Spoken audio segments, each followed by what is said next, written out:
जी online students अस्सलाम वालेकुम। आप लोगों को स्क्रीन आवाज वीडियो वगैरह सब क्लियर है? चैट बॉक्स पे प्लीज आंसर कीजिएगा।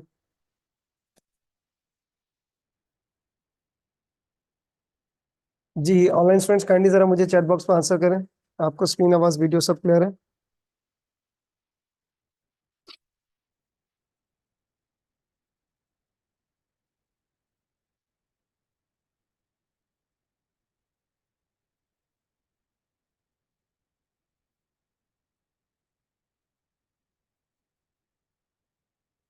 Thank you.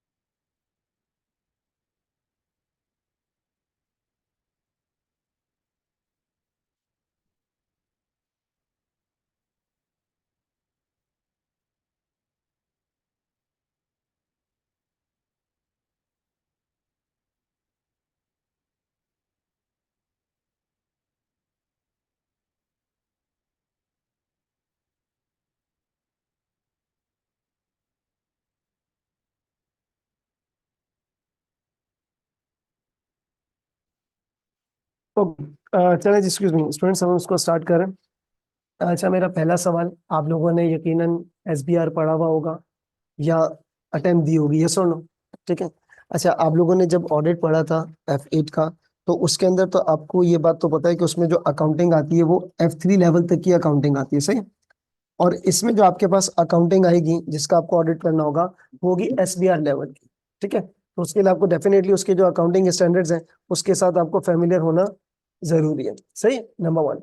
अभी आज हमारी पहली क्लास है, इसमें बहुत ज्यादा नहीं पढ़ना है, या देखेंगे कितना पढ़ना है, थोड़ा इसको शॉर्ट ही रखेंगे पहली क्लास को, क्योंकि मैंने आपको पहले पेपर पैटर्न और ट्रिपल ए के अंदर सवालात कैसे आते हैं उसको सबसे पहले भी हमने डिस्कस करना है, सही? अच्छा, अब देखें, ये आपको पता ही है कि प्रोफेशनल में वो 20 नंबर होते हैं प्रोफेशनल स्किल्स के, ये सुन लो। तो उस हवाले से भी थोड़ी सी बात करनी है, और फिर जो है हम इसको सिलेबस को जरा देखते हैं क्या। देखें, सबसे पहला पॉइंट तो ये है आपके पास, ठीक है जी, दैट्स गुड। अच्छा, सबसे पहला पॉइंट तो हमारे पास, अब हम आ जाते हैं पेपर पैटर्न के ऊपर। और देखें, सबसे पहला पॉइंट तो ये है कि आपके पास ट्रिपल ए का जो पेपर पैटर्न है वो क्या है जी? दो आपके पास सेक्शंस हैं। जो आपके पास सेक्शन ए है उसमें आपके पास एक क्वेश्चन आएगा, और वो कितने मार्क्स का होगा आपके पास? 50 मार्क्स का, सही? और फिर जो आपके पास इसमें सेक्शन बी आएगा, उसमें आपके पास दो क्वेश्चंस होंगे, और वो आपके पास कितने मार्क्स के होंगे? 25 मार्क्स के। वन। तो आपके पास कितने मार्क्स के होंगे जी? 25 मार्क्स के, तो हो गया आपके पास कितना? ये 100, सही? Simple is that. 25 मार्क्स के आपके पास दो सवाल होंगे। हाँ, तो वो आपके पास बेटा दो सवाल होंगे इसके, 25-25 के दो सवाल। अच्छा, अब देखिए, एक्सक्यूज मी, इस 100 नंबर में, इस 100 नंबर में आपके पास सारे 100 नंबर टेक्निकल नहीं है, इसमें आपके पास 80 टेक्निकल है, बाकी 20 किसके आपके पास? प्रोफेशनल मार्क्स के, 20 आपके पास प्रोफेशनल मार्क्स के हैं। अच्छा, सबसे पहला पॉइंट तो ये है, आपके पास यहाँ ट्रिपल ए में चार आपके पास प्रोफेशनल स्किल्स हैं जी। चार कौन सी स्किल्स है आपके पास? Professional skills. एक चीज मैं आपको जरा बता दूं कि जो प्रोफेशनल स्किल्स हैं वो कोई अलग से एग्जामिन नहीं होते। फॉर एग्जाम्पल, अगर कोई रिक्वायरमेंट 10 नंबर की है, कितने नंबर की है? तो इसके अंदर लेट्स अज्यूम 8 नंबर आपके पास टेक्निकल नंबर होंगे, और जो 2 नंबर है वो कौन से होंगे आपके पास? Professional marks. उस प्रोफेशनल मार्क्स का आसान लैंग्वेज में मैं आपको एक चीज बताऊं, that's only the clarity of the answer. Only the what? Clarity. हर एक एक आपने वो प्रोफेशनल मार्क्स वाला डॉक्यूमेंट पढ़ा है किसी ने? डॉक्यूमेंट पढ़ा है? नहीं, मैं आपको दिखाता हूँ, शायद यहाँ पर मेरे पास अभी होगा। वो एक एसी से नहीं डॉक्यूमेंट दिया हुआ है कि एएफएम के अंदर वो प्रोफेशनल मार्क्स कैसे यूज करना है, ट्रिपल ए में कैसे यूज करना है, आपके पास दूसरे पेपर्स में कैसे यूज करना है। तो वो जो आपके पास ये वाला जो मार्क्स का है ना, मैं आपको सब एक मिनट एक डॉक्यूमेंट दिखाता हूँ अभी, मैंने कहाँ रखा हुआ था।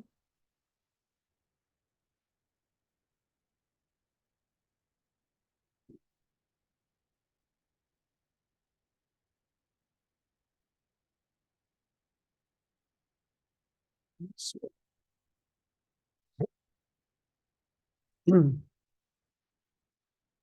ये ये आपको एक डॉक्यूमेंट विजिट कराता हूँ, ये बहुत इंपॉर्टेंट है, हम डिस्कस करेंगे इसको क्लास में।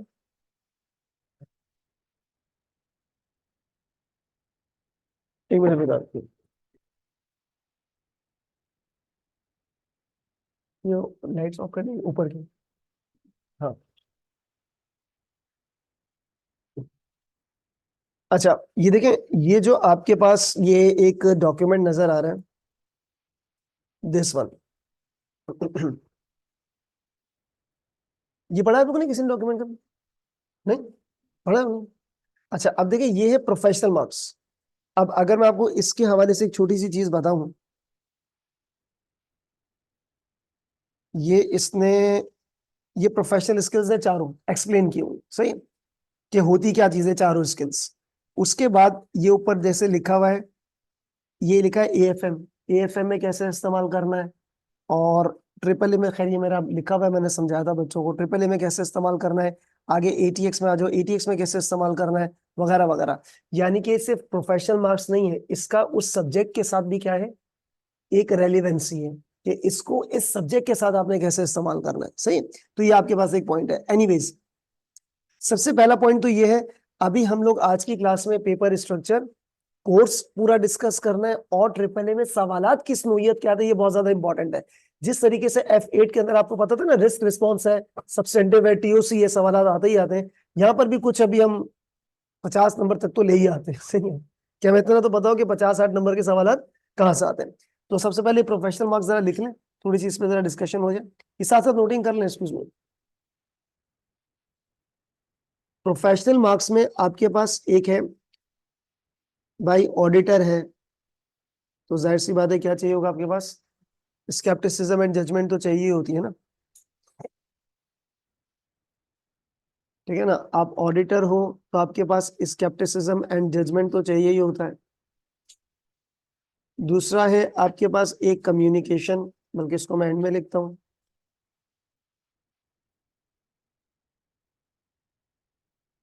कमर्शियल एक्यूमेन,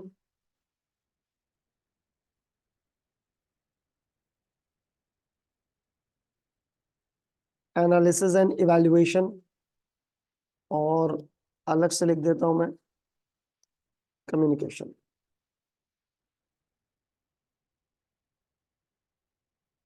ठीक है, ये आपके पास चार। अच्छा वो डॉक्यूमेंट मैं आपको अभी नहीं पढ़ा सकता, क्योंकि उसमें डिफरेंट डिफरेंट टॉपिक्स इम्बेडेड है, साथ साथ साथ साथ लिखिएगा please.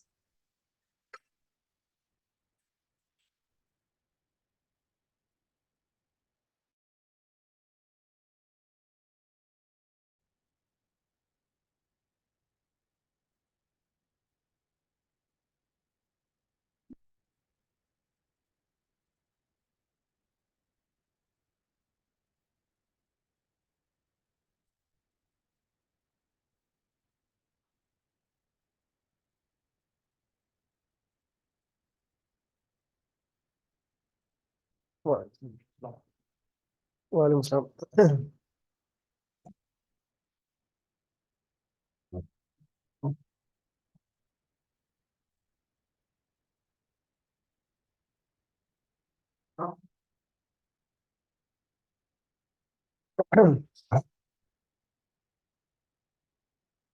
Ji, is it done? अच्छा अब देखें, एक्सक्यूज मी, सबसे पहला पॉइंट तो आपके पास ये नजर आ गया कि आपके पास ये जो चार स्किल्स हैं। अच्छा थोड़ी सी बातचीत कर लेते हैं, एक्सक्यूज मी, इसके ऊपर ये क्या है, व्हाट इज कम्युनिकेशन। एंड ये आप लोगों ने कोई ना कोई तो पेपर दिया हुआ है ना इसका, प्रोफेशनल का, कम्युनिकेशन में क्या है,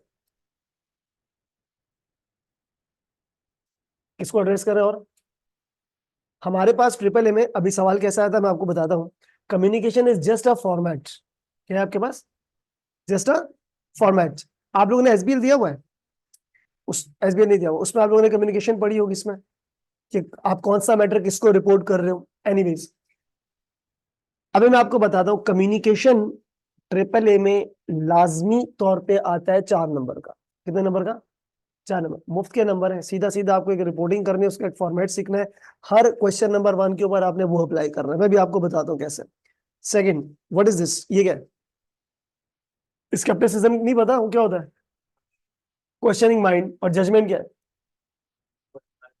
नहीं, एनालाइज एक अलग है। एनालाइज अलग है। एनालिसिस एंड इवैल्यूएशन क्या चीज है? मैं आसान लैंग्वेज में बोलता हूँ, एनालिसिस एंड इवैल्यूएशन का मतलब पता है क्या है? इजी लैंग्वेज में।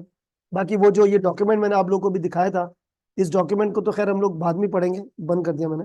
इस डॉक्यूमेंट को तो बेटा अभी हम लोग बाद में पढ़ेंगे।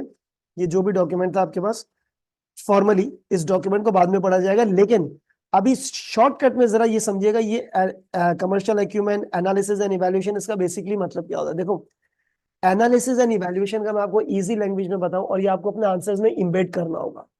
नंबर 1, होना क्या चाहिए? किसको एनालाइज करो, पास्ट को या फ्यूचर को? पास्ट को एनालाइज करो, सही। होना क्या चाहिए था, हुआ क्या, और जो हुआ उसका इम्पैक्ट, और जो हुआ उसका क्या इम्पैक्ट बताओ, सही है। और थोड़ा सा वे फॉरवर्ड की भी आपने थोड़ी सी वे फॉरवर्ड की भी थोड़ी सी बातचीत कर लेनी। वालेकुम सलाम। वालेकुम सलाम। थोड़ी वे फॉरवर्ड की भी आपने बातचीत कर लेनी, ठीक है। आई डू रिपीट अगेन, होना क्या चाहिए था, हुआ क्या, और जो हुआ उसका इम्पैक्ट क्या आएगा। अब आप मुझे एक छोटी सी बात बताएं, आप कोई बिजनेस स्टडीज वाला तो नहीं पढ़े एसबीएल का? आप क्या पढ़े? ऑडिट पढ़े। क्या पढ़े आपके पास? ऑडिट। Excuse me. तो जब आप ऑडिट पढ़ रहे हो, सुनो सुनो, जब आप ऑडिट पढ़ रहे हो तो ऑडिट के हवाले से आपने सिंपल ये बात करनी है, होना क्या चाहिए था, हुआ क्या, और फाइनेंशियल स्टेटमेंट्स पे क्या इंपैक्ट आया। इसके ऊपर क्या इंपैक्ट आएगा? फाइनेंशियल। यानी कि इन शॉर्ट वर्ड्स, हम ये सारी चीजों को कनेक्ट किसके साथ कर रहे होंगे? फाइनेंशियल स्टेटमेंट्स के साथ। एनालिसिस एंड इवैल्यूएशन, अच्छा जो ऑनलाइन फिजिकल सारे स्टूडेंट्स, में अभी ये चीज डिटेल में डिस्कस नहीं कर रहा, क्योंकि आज पहली क्लास एक सरसरी तौर पे हर चीज अभी हमने डिस्कस कर रही है, सही है। एनालिसिस एंड इवैल्यूएशन का मैंने आपको क्या मतलब बताया, कि होना क्या चाहिए, हुआ क्या, और जो हुआ उसका इम्पैक्ट, दैट्स इट। अब अगर आप बिजनेस वाला पेपर पढ़ रहे हो, एसबीएल पढ़ रहे हो, तो आप इम्पैक्ट बिजनेस पे ले आओगे। हम क्या पढ़े? इम्पैक्ट किस पे ले आएंगे? फाइनेंशियल स्टेटमेंट्स के ऊपर ले आएंगे, ऑडिट ओपिनियन के ऊपर ले आएंगे, वगैरह वगैरह। एनालिसिस एंड इवैल्यूएशन का मतलब मैंने आपको बताया, होना क्या चाहिए, हुआ क्या, इम्पैक्ट क्या है। जजमेंट क्या चीज है? जजमेंट क्या चीज है? एनालाइज करने के बाद जो आपकी डिसीजन मेकिंग होती है ना, दैट्स अ जजमेंट। मिसाल मैं ऑडिट से कनेक्ट करूंगा, यार आपको एक मैंने सिनेरियो प्रेजेंट किया, मैंने आपको बोला आपके हिसाब से आरओएमएम कितना है? आरओएमएम, रिस्क ऑफ मटेरियल इन्वेस्टमेंट। आपको लगा भाई कि रिस्क है 80%, रिस्क ज्यादा तो मटीरियलिटी कम। इफेक्ट का याद है ना थोड़ी बहुत चीजें, रिस्क ज्यादा तो मटीरियलिटी कम। आप बोल रहे नहीं 70% रिस्क लग रहा है, आप कह रही नहीं 50% लग रहा है। तो आपने पहले रिस्क को एनालाइज किया, उसके बाद आपने अपनी अक्ल लगाई, अपनी जजमेंट लगाई मटीरियलिटी लेवल को डिसाइड करने के लिए। क्या करने के लिए? तो जजमेंट का मतलब क्या होता है? अच्छा, जजमेंट पहले आएगी, एनालिसिस पहले आएगी? वैसे अगर मैं सीरियल वाइज चलूं तो क्या चीज पहले आएगी? एनालिसिस पहले आएगी। मैं एनालाइज करूंगा एंड देन आई विल जज क्या मुझे क्या करना चाहिए। मैं एक नॉर्मल हमारे ऑडिट से कंटेक्स में, ऑडिट करने जाने कितनी टीम होनी चाहिए? 12 लोग, 13 लोग, कितने होने चाहिए? सर पहले हम सिनेरियो एनालाइज करेंगे, फिर अपनी अक्ल लगाकर हम इसको जज करेंगे कि हमें क्या करना चाहिए। यानी कि इन शॉर्ट वर्ड्स, कनेक्टिविटी तो है ना, कनेक्टिविटी तो है इन चीजों की। और ये किधर गया आपका स्केप्टिसिज्म? स्केप्टिसिज्म का मतलब क्या होता है? शक करना, सवाल जवाब करना। जजमेंट का मतलब पता है क्या? जजमेंट मतलब होता है जो आपको फैसला करने में मदद दे। क्या मटीरियलिटी होनी चाहिए, क्या प्रोसीजर्स होने चाहिए आपके पास, कितना team team size, sample, procedures, ये सारी चीजें क्या है आपके पास? ये जजमेंट का मसला है। अभी कम्युनिकेशन क्या है? अच्छा जो बच्चे अभी आए, मैंने सिर्फ पेपर फॉर्मेट बताया, पेपर कुछ भी नहीं है यार, 100 नंबर का है, बस पास करना है, खत्म। सही है। 50 का पहला सवाल है, 25 25 के दो है, यूं हो जाएगा खत्म, क्या है उसमें? हाँ हो गया, हो गया, अब हो गया, मुबारक हो। अच्छा अच्छा, कम्युनिकेशन का मतलब क्या है? कम्युनिकेशन का मतलब होता है आपको एक फॉर्मेट बताना है। क्या बताना है? फॉर्मेट। बात हुई है, अब बचाइए, व्हाट इज दिस?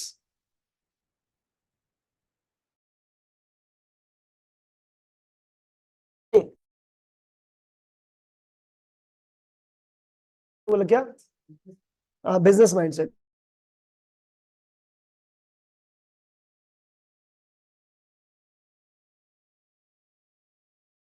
टॉपिक्स हैं जिसमें आप ये वाला सेंस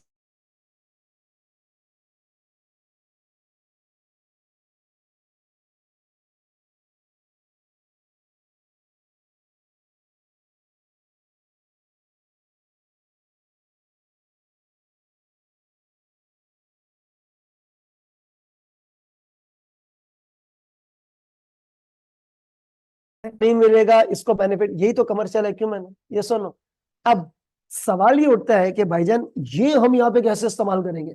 कहाँ पे? ट्रिपल ए में देयर आर 2 टॉपिक्स, वहां पे ये इस्तेमाल होगा।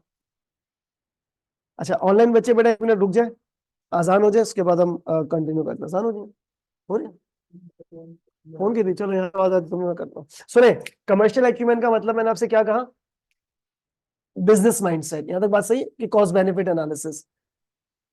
अभी मैं आपको थोड़ी देर में बता देता हूँ कि कौन सी जगह पर ये इस्तेमाल होगा कमर्शियल एक्यूमेन। बल्कि चले ऑडिट में मैं आपको बता देता हूँ। आपको एक बात तो पता है ना कि ऑडिट फर्म की बहुत सारी एक्टिविटीज होती हैं। सॉरी, ऑडिट फर्म तो बोलना ही नहीं चाहिए, अकाउंटेंसी फर्म। क्या बोलना चाहिए? Chartered accountant. कभी भी नहीं लिखा होता ए फर्ग्यूसन ऑडिट फर्म, क्या लिखा होता है? Chartered accountants. एक फर्म के बहुत सारे काम होते हैं, जिसमें से एक काम क्या है? ऑडिट। बाकी नॉन ऑडिट। नॉन ऑडिट में क्या क्या आ जाता है? टैक्स का, बिजनेस कंसल्टेंसी की, आईटी, वैल्यूएशन, बहुत सारी अदर एक्टिविटीज होती है। अब एक सवाल, आप स्टूडेंट्स फर्म है, मैं आरएसएनएफ लिमिटेड क्लाइंट एंटिटी हूं, आपको अप्रोच किया ऑडिट करने के लिए। क्या करने के लिए भाई? ऑडिट करने के लिए, एक्सटर्नल ऑडिट। आप कमर्शियल एक्यूमेन अप्लाई करोगे? बिल्कुल अप्लाई करोगे। क्या अप्लाई करोगे भाई? इस क्लाइंट से कितनी फीस मिल रही है, और किसी और क्लाइंट से टैक्स का काम आया, उसकी फीस ज्यादा मिल रही है, कहां जाओगे? वहां पे चले जाओगे, commercial acumen. So this is your commercial sense. Firm भी तो एक प्रॉफिटेबल बिजनेस एक्टिविटी है। तो आपके पास ऐसे सवालात आते हैं, और उसका है फ्रीक्वेंसी ज्यादा है। मैं ये नहीं कह सकता कि आपको आएगा या नहीं है। आपको एक असाइनमेंट मिला, पहला सवाल, what factors will you consider before accepting this engagement? What factors will you consider before accepting this assignment, this engagement? So definitely आप उसमें क्या चीज एनालाइज करोगे? Commercial acumen. आई बात समझ में? तो उस वक्त आपको किस एंगल से सोचना है?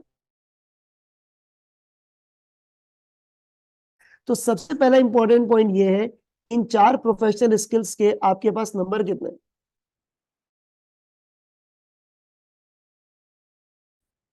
एक बात वाजे तौर पे आप बच्चों को पता भी है, मैं पहले से भी आपको पता है, मैं दोबारा बता देता हूं कि इसकी कोई अलहदा से आपके पास क्वेश्चन नहीं है। ये एक क्वेश्चन के अंदर ही क्या होता है?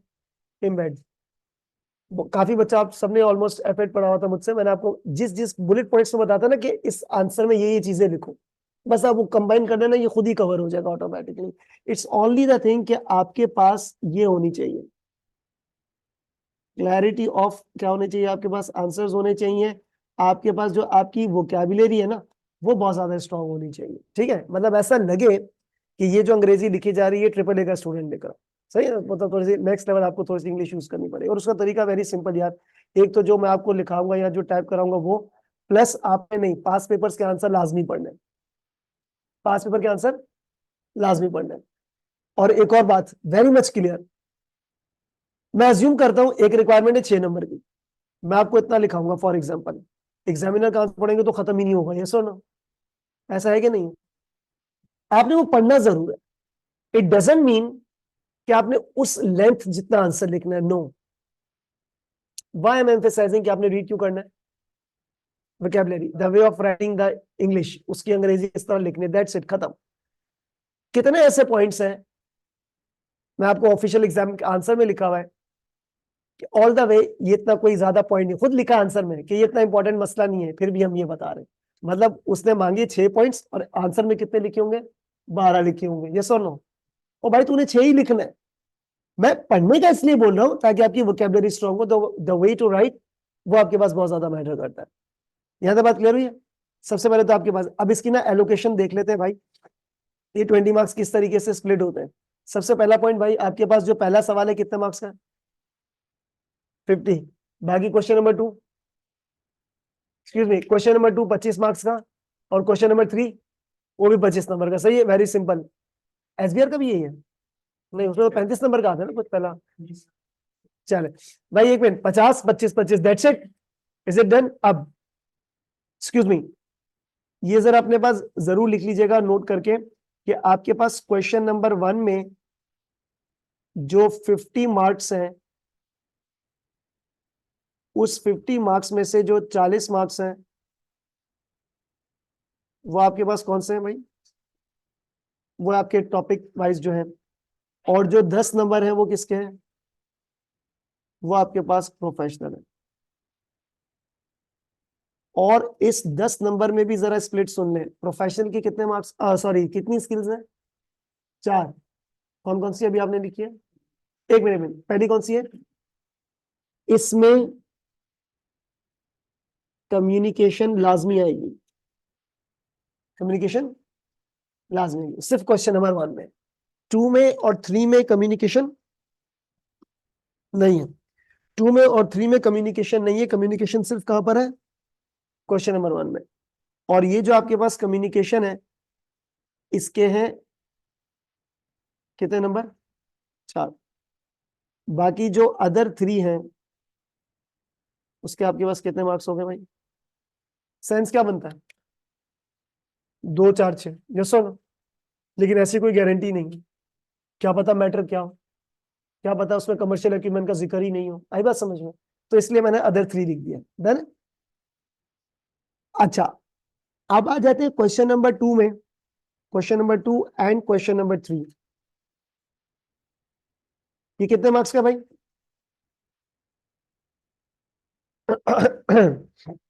25, और ये भी आपके पास 25 मार्क्स का। ठीक है,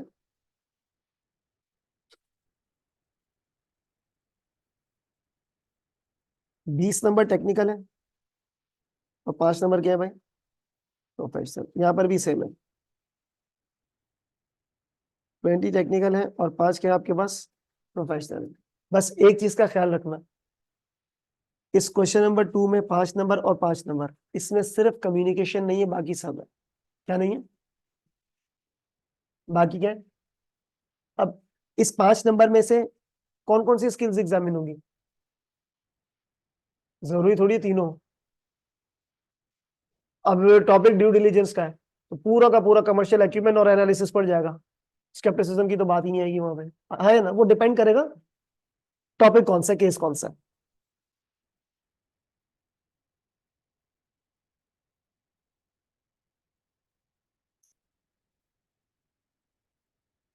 ऑनलाइन बचे, जस्ट अ मिनट, अजान हो जाए उसके बाद कंटिन्यू करता हूँ।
जी excuse me, is it done? ये हो गया आपके पास? एक्सक्यूज मी इधर। तो एक चीज तो आपको ये समझ में आई है, एक चीज तो आपको समझ में आई कि क्वेश्चन नंबर 2 और 3 में कौन सी स्किल्स नहीं होंगी? कौन सी स्किल नहीं होगी? कम्युनिकेशन की नहीं, बाकी सारी स्किल्स आपके पास मौजूद है, ठीक है। अच्छा, इसमें आपके पास F8 के वो सारे basic topics, inherent risk, control risk, materiality, audit procedure, सब कुछ वही है। ऑडिट रिपोर्ट भी जाहिर सी बात है वही हो, थोड़ी कोई चेंज होगी। और बहुत सारी चीजें नई भी है। फर्क क्या आएगा, आपका लेवल बढ़ गया। पहले आप F8 लेवल पर थे, F3 लेवल की अकाउंटिंग को ऑडिट कर रहे थे, अब आपके सामने जो केसेस आएंगे वो किसके आएंगे, SBR। अब आपको लगेगा ये तो SBR की केस स्टडी लग रही है, सही। और नरेशन यहाँ पे बहुत ज्यादा है। ये लाजमी कॉपी कीजिएगा, आपके पास सिलेबस ये मैंने पहले से कॉपी करके रखा हुआ है। सुने, वेट करें, कॉपी बाद में करिएगा, एक्सक्यूज मी, इधर कॉपी बाद में इधर। अभी मैंने आपसे कहा ना कि 2-4 टॉपिक्स में आपको बता दूंगा, जिसको मिला के एटलीस्ट आपके पास कितने नंबर बन जाएंगे, 50-60 तो बन जाएंगे। 500 भी कर लेते हैं अभी, ठीक है ना, 500 भी कर लेते हैं।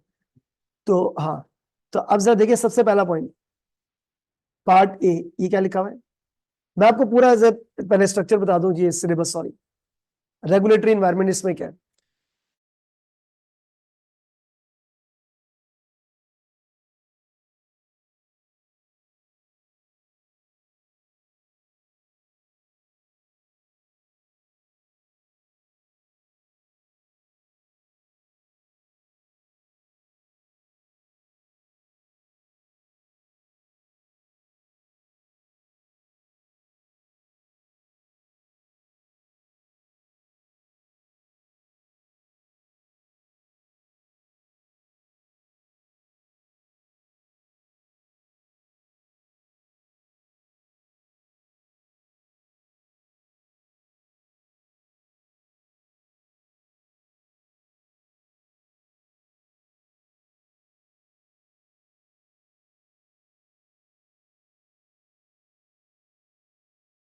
अच्छा जी, एक्सक्यूज मी, बेटा दोबारा इसको आते हैं, सुने। एथिक्स, इधर एथिक्स, कुछ याद आ रहा है, self interest threat, self review threat, सब कुछ वैसा का वैसा। प्रैक्टिस मैनेजमेंट में क्या चीज आती है, प्रैक्टिस मैनेजमेंट में आपके पास आ जाता है वो ऑडिटर अपॉइंट होता है, AGM, फैक्टर्स बिफोर कंसीडर, वो दरअसल प्रैक्टिस मैनेजमेंट का नाम है। मैंने एक ही हैंड आउट बनाया हुआ है, इसलिए मैं इसको काउंट कर रहा हूँ। अच्छा, ये जो आपके पास है ना, एथिक्स एंड प्रैक्टिस मैनेजमेंट, इसके ऊपर आपके पास सवाल आएगा ही आएगा पेपर में, तकरीबन 6, 7 या 10 नंबर तक का सवाल आएगा ही आएगा। मैं आपको भी बताता हूँ कहाँ कहाँ से सवाल आते हैं। एथिक्स एंड प्रैक्टिस मैनेजमेंट, आपके पास ये चीजें हैं। कॉपी कीजिएगा जरा इसे, मैं बाकी फर्दर, एक मिनट जरा कॉपी कीजिएगा सारे स्टूडेंट्स।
ऑनलाइन बच्चे आप लोग भी जरा इसको कॉपी कर लीजिएगा।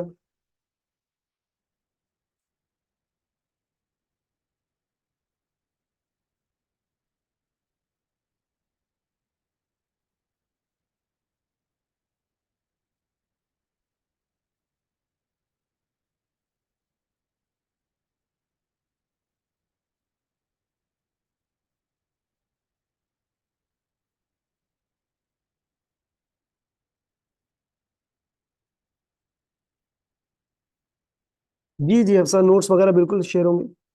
अभी नहीं, वो गूगल ड्राइव लिंक एक बना दूंगा तो उसमें सारे नोट्स आ जाएंगे।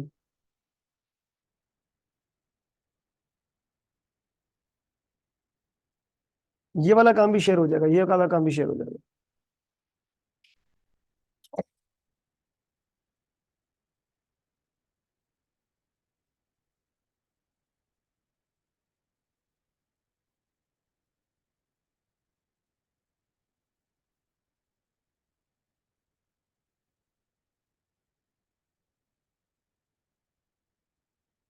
नहीं, उस एनोटेटेड नहीं, उसमें तो फिर मैं बच्चों को लिखने का कहता हूँ ना।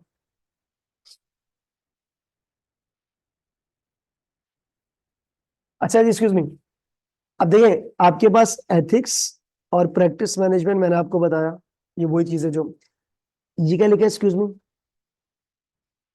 प्लानिंग एंड, प्लानिंग फेज याद है, रिस्क निकालते हैं। कंडक्ट का मतलब क्या होगा, प्रोसीजर्स। इतना इंपॉर्टेंट ये सेक्शन है, दिस सेक्शन, आप ये अज्यूम कर लें कि इसमें तकरीबन तकरीबन आपको 25-30 या 30-35, 30 नंबर तक आपको कहाँ से आएंगे, planning and performing the audit, यानी कि कंडक्टिंग द ऑडिट। इसमें क्या चीज है, मैं आपको थोड़ा सा याद दिलाऊं। प्लानिंग फेज के अंदर आप रिस्क आइडेंटिफाई करते हो। कंडक्ट का मतलब क्या होता है, you apply the audit procedures. क्या अप्लाई करते हो, ऑडिट प्रोसीजर्स, सही है। तो ये वो वाला सेक्शन है। अब डेफिनेटली अब यहाँ पे वो बच्चों वाले केसेस तो आएंगे नहीं, रिसीवेबल पेबल, यहाँ पे आपके पास IAS 19 आ जाएगा, IFRS 2 आ जाएगा, आई पास समझ में, पढ़ा है ना SBR है, पढ़ा तो है ना, बेहतरीन आ जाएगा। रिजल्ट, रिजल्ट का क्या, रिजल्ट अगले महीने, खत्म। अच्छा अब इधर नेक्स्ट क्या है आपके पास, what is this, review, review completion and reporting. Review completion का मतलब होता है जैसे गोइंग कंसर्न, सब्सीक्वेंट इवेंट्स, जैसे ऑडिट को रैप अप कर रहे हैं। और रिपोर्टिंग, यहाँ पे कौन सी रिपोर्टिंग है, ये ऑडिट रिपोर्ट। 90% से ज्यादा चांसेस है ऑडिट रिपोर्ट का एक सवाल आपको मिलेगा ही मिलेगा, सही। 90% ज्यादा चांसेस मिलेगा ही मिलेगा, हाँ आएगा सवाल इसका। मैं ऑडिट रिपोर्ट बनाने को नहीं, एक बताता हूँ कैसे। अभी मैं नेचर ऑफ क्वेश्चंस पे आता हूँ, पहले जरा थोड़ी सी चीजें आपको याद दिला दूं।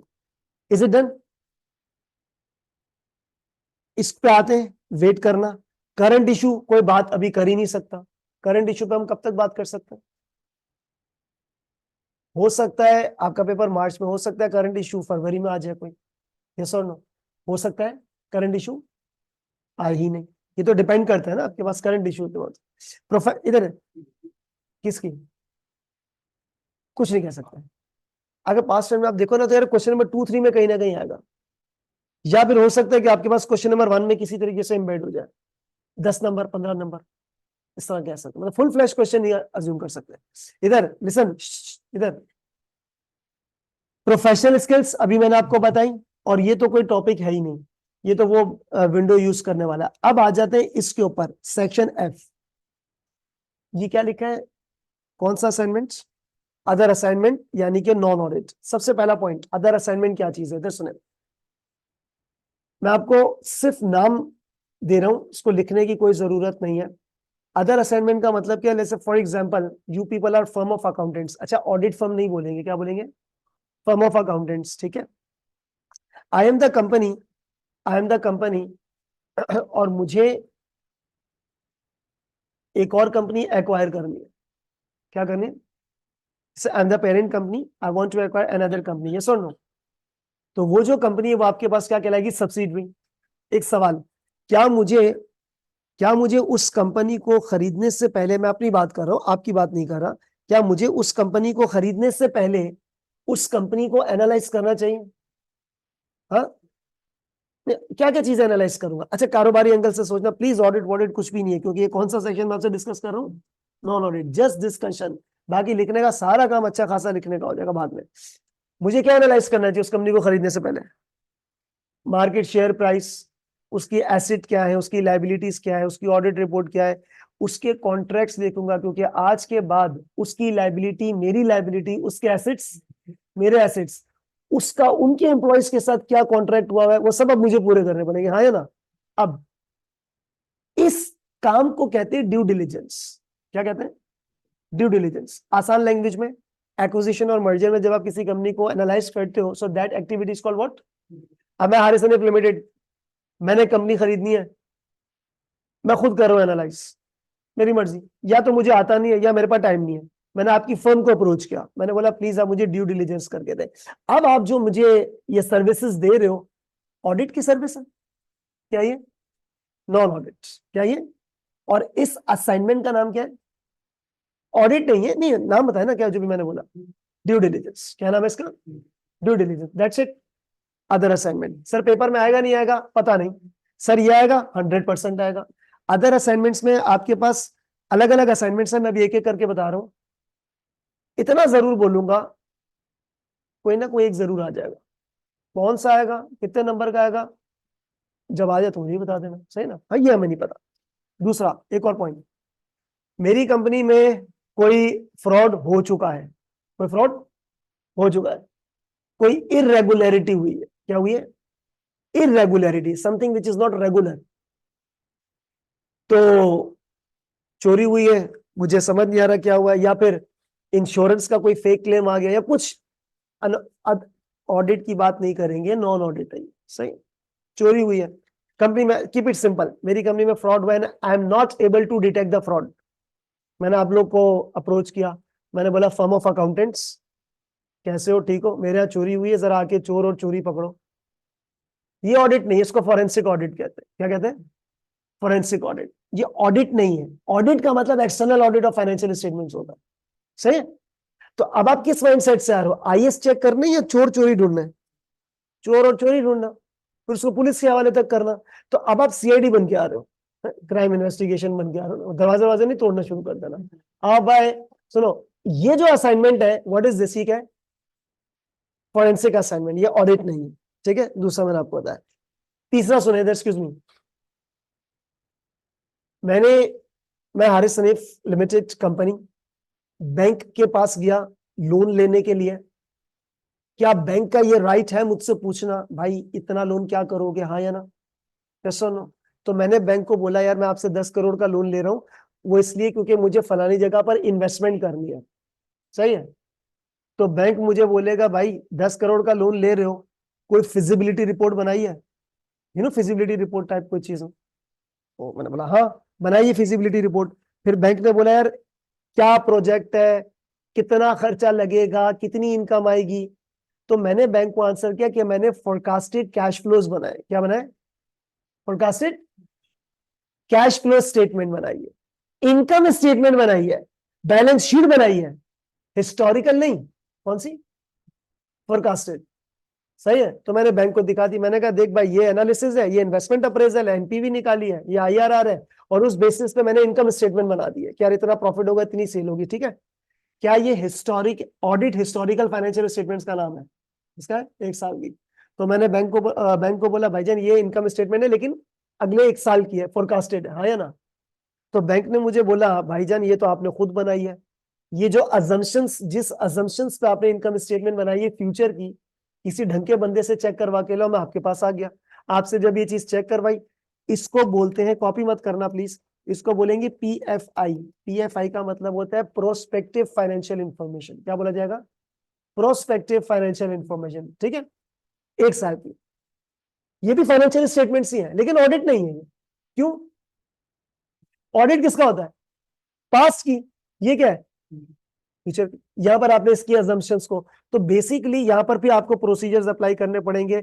मेरे से आके पूछोगे भाईजान क्या अजम्पशंस है आपकी, क्या सोच के आपने बनाया, वगैरह वगैरह। This is not the audit. What is this?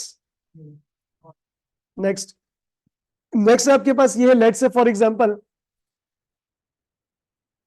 वो सुना है social integrated reporting, sustainability reporting, social और एनवायरमेंटल एक्टिविटीज, जो एसबीआर में भी है ना ये चीजें, बहुत पढ़ा नहीं, फिर भी पोल्यूशन हमारे यहाँ कितना ज्यादा है, सारी चीजें हम लोग पढ़ लिया ना। तो अदर असाइनमेंट में एक और चीज सुने, सोशल इन्वायरमेंटल सस्टेनेबिलिटी रिपोर्ट। अब देखो 1 मिनट, आपने एसबीआर में पढ़ाई है, एसबीआर में आपने किस कंटेक्स्ट में पढ़ा था ये?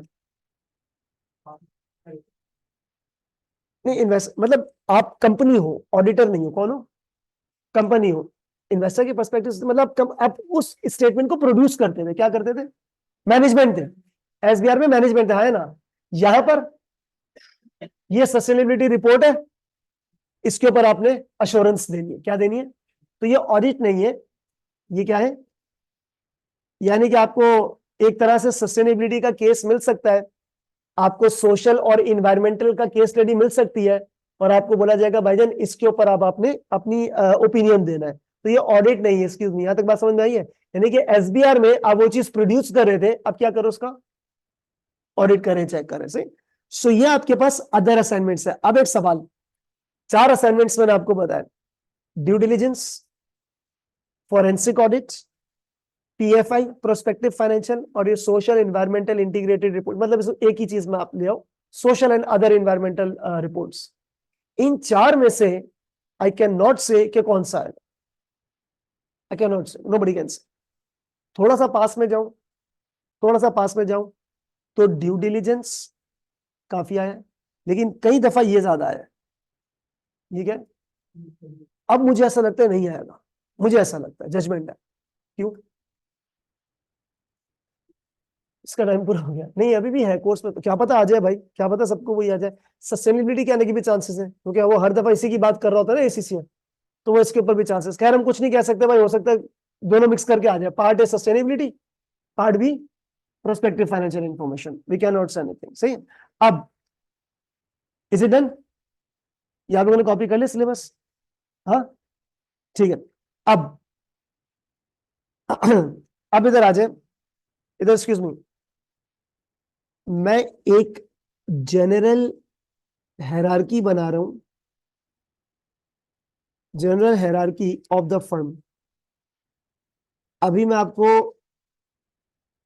इसके बाद अगले पेज पे एक चीज बताऊंगा, रिपीटेड क्वेश्चंस, कौन कौन से सवालात आते ही आते हैं। और ये बात आपके सिलेबस में लिखी हुई, कहां लिखी हुई है? F8 को ट्रिपल ए से प्लीज कंपैरिजन नहीं करना। F8 में आप लोगों ने सब्सेंटिव पढ़े थे, कितने मार्क्स के ऑलमोस्ट आते थे, कुछ याद है? 15, 20, 25। इधर 6, 10 नंबर आ गए तो आ गए। प्रोसीजर्स, हाँ प्रोसीजर्स, कितने नंबर मैंने बोले?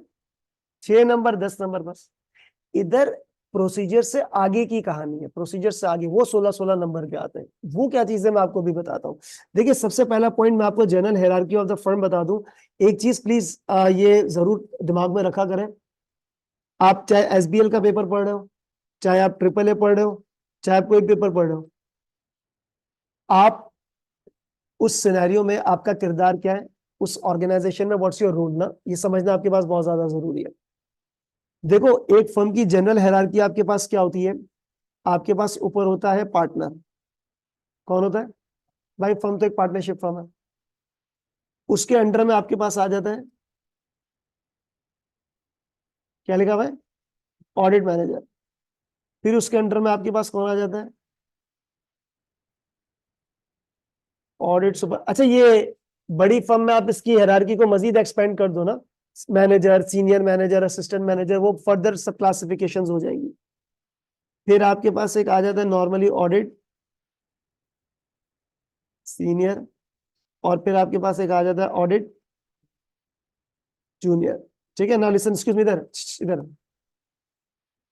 ये लोग काम कर रहे होते हैं on the field. On the field का मतलब ये होता है क्लाइंट पर ये लोग जा रहे होते हैं। F8 में आप लोग कौन थे? ये लोग थे, इन 3 में से एक थे। कभी सुपरवाइजर बन जाते थे, कभी सीनियर, कभी जूनियर, मोस्टली आप लोग यही होते थे। लिसन, अच्छा यहां से ना आपका ट्रिपल ए का स्कोप जरा सा लेवल से स्टार्ट हो रहा है, समझिएगा जरूर। डन है? आप F8 में ये थे, ट्रिपल ए के अंदर ये हो आप, ट्रिपल ए के अंदर आप कौन हो? सीधे होके बैठ जाओ, ऑडिट मैनेजर हो गए। सही। अच्छा, अब सुने, अल्फाज पे गौर, एक सेकेंड। एक टर्मिनोलॉजी आपको याद होगी, होनी भी चाहिए, वर्किंग पेपर्स याद है? वर्किंग पेपर्स क्या होता है? जो ऑडिटर अपना काम करता है। आप अज्यूम करें आप इस ट्रिपल ए में कौन हो? Audit manager. दो कैरेक्टर्स होंगे आपके, या तो ऑडिट मैनेजर होगा, या तो EQR होगा। EQR का भी मैं जिक्र नहीं कर रहा, तो अभी आप इसको छोड़ दें। ठीक है? 80% आप कौन है भाई? ऑडिट मैनेजर है। ध्यान से सुनिएगा इसमें तवज्जो के साथ, हम लोग फर्म है, हम लोग सब कौन है? आप बच्चे ऑडिट मैनेजर हो, कौन हो? मैं हारिस ऑडिट जूनियर हूं। ठीक है? प्लीज इसको जरा कनेक्ट कनेक्शन जरा सुनो इसमें, ताकि आपका माइंडसेट बने कि आपका सवाल किस नौयत के। प्रोसीजर कौन किसको बताएगा? ये जो मैनेजर है ये इन तीनों को बताएगा, हाँ या ना? अप्लाई कौन करेगा प्रोसीजर? मैं, जूनियर, सही है, जो आप F8 में थे। अब F8 लेवल पर आप प्रोसीजर्स लिखते थे, AAA लेवल पर यह होगा कि जूनियर ऑडिट प्रोसीजर्स लगाकर आ चुका है। किसके पास? आपके पास, आप मैनेजर। मैं आपको एग्जांपल दे रहा हूं, यू नो वर्किंग पेपर, हाँ वर्किंग पेपर, आपने वर्किंग पेपर फाइल, खैर वो ये AAA लेवल पर नॉलेज बेस्ड सवाल थोड़ी आता है, मैं आपको खैर चीजें तो सारी बताऊंगा। वर्किंग पेपर्स में क्या होता है, मैंने क्या प्रोसीजर लगाया, क्या एविडेंस कर लेके, हाँ या ना, और मैं उस वर्किंग पेपर्स को प्रोसीजर अप्लाई करके आपके पास ले आया हूं, आपकी खिदमत में, आपकी बारगाह में मैं प्रोसीजर अप्लाई करके आ गया हूं। यस और नो? सवाल, who is applying the procedure? मैं, जूनियर, मैंने अप्लाई कर दिया प्रोसीजर, सारे एविडेंस इकट्ठा कर लिया। आप कौन? वर्किंग पेपर फाइल लेके आपके पास आ गया। अब आप आ जाओ एग्जाम में, एग्जाम में लिखा you are the audit manager, ये बच्चा प्रोसीजर लाया, इसको अब रिव्यू करो। इसको क्या करो? यानी कि F8 का फोकस क्या था? Apply, performing. यहां पर फोकस क्या है? परफॉर्मिंग प्लस अप्लाई, दोनों चीज है। Performing apply plus review as well. Sir performing कैसे? मैं बताता हूं, क्वेश्चन अभी बता दो। क्वेश्चन नंबर वन में प्रोसीजर लाजमी आएंगे, 6 नंबर या 10 नंबर के। 10 नंबर ही मान लो, चलो कितने के? कभी 6 नंबर का भी आया, कि 5 नंबर का भी आया, सेफ साइड 10 कह लो, कुछ भी है। और उसका भी पर्पस पता है क्या है? पर्पस ये है कि आप ऑडिट मैनेजर हो, क्या हो? और मैनेजर हो, एक ईमेल लिख कर दो, प्रोसीजर क्या होंगे। यानी कि तुम्हारा पर्पस प्रोसीजर अप्लाई करना नहीं है, वो प्रोसीजर आप किसको गाइड करके बता रहे हो? जूनियर के लिए, क्या यार ये प्रोसीजर होने चाहिए। आई बात समझ में? क्वेश्चन नंबर, मतलब तब भी आप मैनेजर ही हो, लेकिन आप खुद अप्लाई नहीं कर रहे, आप ये बता रहे हो कि यार ये प्रोसीजर्स होने चाहिए। आई बात समझ में? That's a point. तो खैर एनीवेज, ये आपकी फर्म की जनरल हायरार्की है, और आप AAA लेवल पर you are acting as audit supervisor, नहीं ऑडिट, ऑडिट मैनेजर। यहां तक सही है? अब फील्ड पर कौन से लोग हैं? सीनियर और जूनियर। और सुपरवाइजर का क्या रोल होगा? ऑन द स्पॉट इनको कोई मदद चाहिए होगी, कोई गाइडेंस चाहिए होगी, तमाम चीजें। ये पार्टनर और मैनेजर ही आपस में क्या कर रहे होते हैं? कम्युनिकेशन कर रहे होते हैं। ऑडिट की स्ट्रेटेजी किस किस के दरमियान होगी? पार्टनर और, आप ऑडिट पार्टनर हो, मैनेजर है, आपने बातचीत की है, और आपको जो है ना, फिर आप बोलोगे मैनेजर से काम करवाए गए, मैनेजर सबको मैनेज कर रहा है, यानी मैनेजर की रिस्पॉन्सिबिलिटी सबसे ज्यादा है। मैनेजर की 2 वे कम्युनिकेशन है, किस किस के साथ? सुपरवाइजर सीनियर जूनियर के साथ। क्यों? उनको गाइडेंस देना, और और उनका काम रिव्यू करना। और मैनेजर को पार्टनर से बात करनी है, क्या बात करनी है? स्ट्रेटेजी, ऑडिट स्ट्रेटेजी नाम की भी एक चीज होती है ना। आपके पास ऐसा सवाल भी आता है कि ये ऑडिटर ने स्ट्रेटेजी बनाई है, ऑडिटर ने स्ट्रेटेजी, और आपको बोला जाएगा क्रिटिकली इवेल्युएट द ऑडिटर की स्ट्रेटेजी। तो आप बोलोगे यार नहीं, ऑडिट की स्ट्रेटेजी में ये कमी है, ये खामी है, ऐसा नहीं होता, ऐसा होता है। आई बात समझ में? तो यहाँ पर ये नहीं दूसरे लेवल के क्वेश्चंस किए। ये सबसे पहले जरा कीजिएगा कॉपी, उसके बाद में आपको नेचर ऑफ क्वेश्चंस डिस्कस करना बहुत ज्यादा जरूरी है। ये सबसे पहले कॉपी कीजिएगा, नेचर ऑफ क्वेश्चंस डिस्कस करना बहुत ज्यादा जरूरी है। करंट इश्यू पाकिस्तानी तो नहीं आएंगे, यूके भी नहीं आएंगे, वो आप लोग इंटरनेशनल पेपर दे रहे हो। यूके में क्या चल रहा है वो करंट इशू नहीं है, INT इंटरनेशनल, जो कि ग्लोबली कोई ना कोई इशू होगा, वो आएगा। नहीं नहीं बेटा, हमारे ये रिव्यू अदर असाइनमेंट में नहीं आता, रिव्यू अदर असाइनमेंट में नहीं आता, रिव्यू तो ऑडिट का हिस्सा है। रिव्यू ऑडिट का हिस्सा है। Is it done?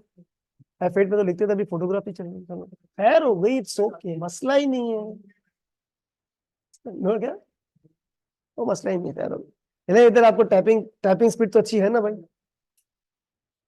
Typing speed तो सबकी अच्छी है ना भाई? यहाँ पर आपको पता है ना ज्यादा लिखना होता है। SBR आप लोगों ने दिया हुआ है, कोई ना कोई पेपर दिया हुआ है आपने, पास पेपर खैर मुझसे पे करेंगे टाइप करके। Is it done?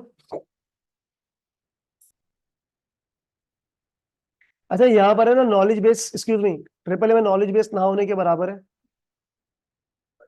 एक दो अटेम्प्ट में आया था 5 नंबर का 7 नंबर का एक टॉपिक, ये एक्सप्लेन कर दे क्या है, आया तो आया, नहीं आया तो नहीं आया। सारा पेपर आपके पास क्या 100% ऑलमोस्ट ऑलमोस्ट केस स्टडीज, ठीक है।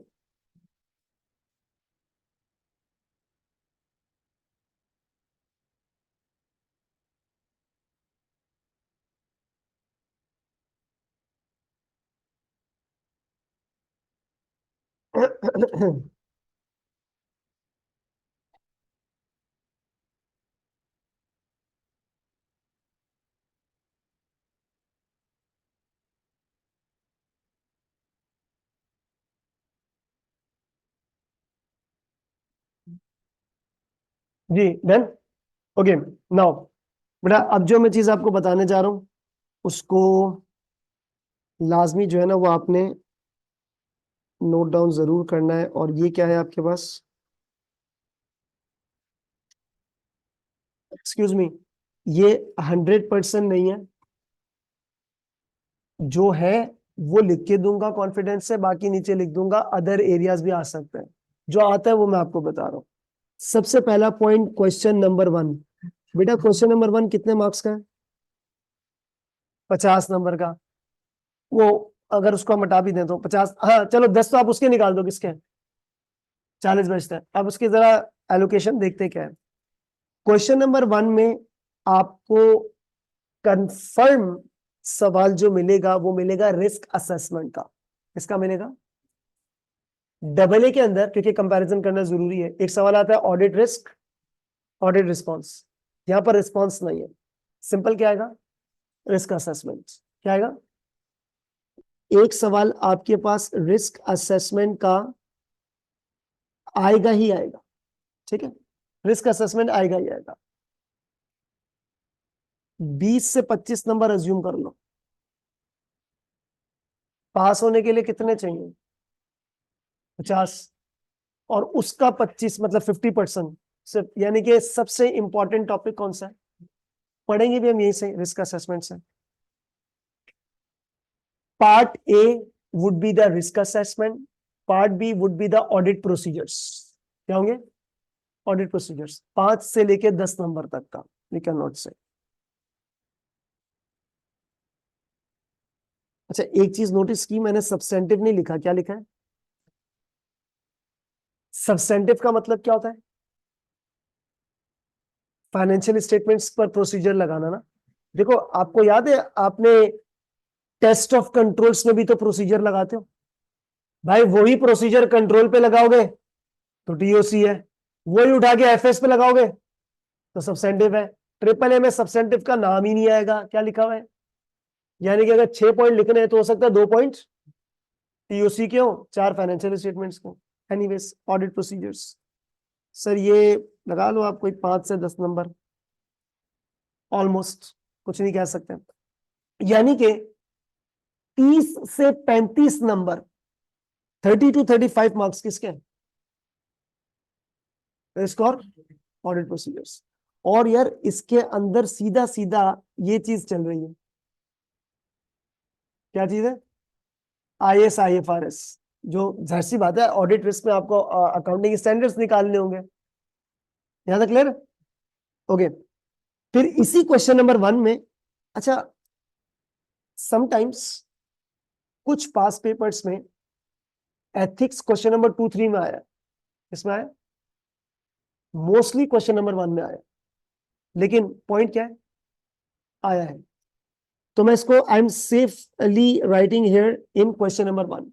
आप रिसेंट पास पेपर उठाओगे तो एथिक्स का सवाल आपको कहां नजर आ जाएगा? तुम्हें भी आ सकता है। मैं फिलहाल इसको चलो एथिक्स ही लिख देता हूँ। और ये जो एथिक्स है ये भी आप बेटा ये अज्यूम कर लें कोई 7 से 5 से 7 नंबर तक का कुछ आ जाता है, 5 से 7 8 नंबर पता नहीं, 5 6 7 नंबर इस तरह। अच्छा मोस्टली इसकी रिक्वायरमेंट पता क्या होती है? रिक्वायरमेंट भी सुन लें। Describe ethical issues and what actions will you take, मतलब क्या?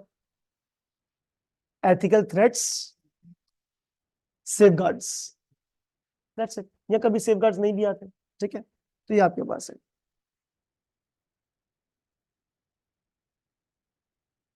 अच्छा, इसमें ना मैं लिख रहा हूं, एक्सक्यूज मी बच्चों, इधर ये क्या लिखा मैंने? आ सकता है, कुछ नहीं कह सकते भाई, हो सकता है 5-7 नंबर का वो भी आ जाए, 5-7 नंबर का कुछ भी आ जाए, पता नहीं।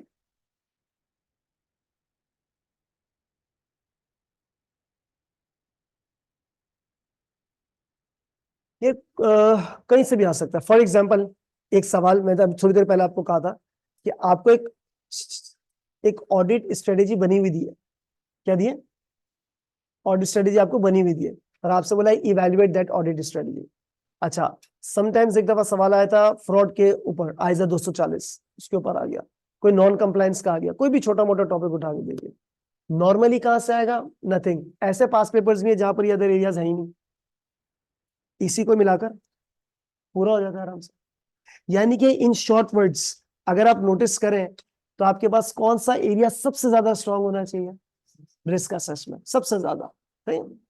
एनीवेज, अब आ जाओ क्वेश्चन नंबर 2 एंड 3 पे। क्वेश्चन नंबर 2-3 देखिए, एक आपके पास क्वेश्चन नंबर 2-3 वाले में जो फ्रीक्वेंटली रिपीटेड है, उसके ऊपर क्या है? आपको दिया जाएगा एक अकाउंटिंग का केस। क्या दिया जाएगा? अकाउंटिंग का केस। रिक्वायरमेंट सुनिएगा, रिक्वायरमेंट में आपसे बोला गया है कमेंट करें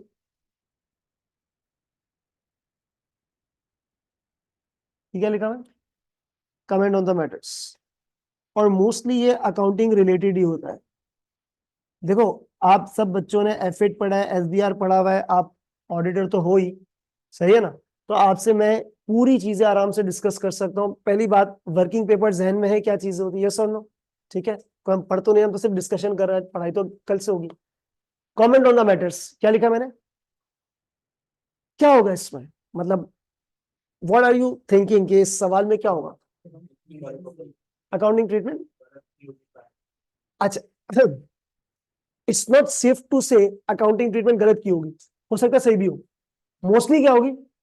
गलत ही होगी। आप क्या कह रहे थे? सही। अच्छा, कमेंट ऑन द मैटर्स में पता है क्या? कमेंट ऑन द मैटर्स में आपके पास ये होगा, क्लाइंट ने एक अकाउंटिंग ट्रीटमेंट किया है। क्लाइंट ने क्या किया है? Accounting treatment. आपसे क्या कहा है? रिक्वायरमेंट क्या है? Comment on the matters. अब आप अज्यूम करें कि उस अकाउंटिंग, अच्छा डेफिनेटली कोई एक चीज तो होगी नहीं, 3-4 चीजें होंगी। 3 चीजें, एक सही है 2 गलत है। एक सही हो 2 गलत है। आंसर में क्या लिखेंगे? Any idea?